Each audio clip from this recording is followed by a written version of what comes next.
One of the greatest scriptures in all the Bible that relates to education is Psalm 1. We don't think of it as an education scripture, but it says, "Blessed is the man who does not walk in the counsel of the ungodly." What kind of counsel are your children receiving in the government schools? Is it godly counsel? Is it based in the fear of the Lord? Is it proclaiming Jesus as Lord over all of creation, including math and science and history? No, of course not. The education they're getting in the government schools is ungodly counsel. The Scripture says you're blessed if you avoid that. And it says, "Blessed is the man who does not stand in the way of sinners." Well, when your children are in that environment, and they're walking the halls, and they're in the locker rooms, they're hearing about all the music and the movies of the world, and the sensuality and sin of the world, all the temptations that are there, that's the way of sinners. And we're instructed to avoid that. And then finally, do not sit in the seat of the scornful or the mocker.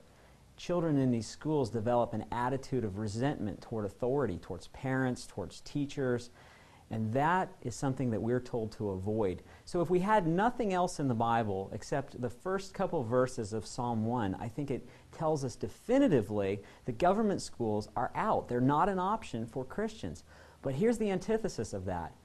But it says, but his delight, the student's delight, is to be on the law of the Lord, and on that law he is to meditate both day and night. You can't have a student meditating on God's law both day and night if they're in a government school. It just can't happen.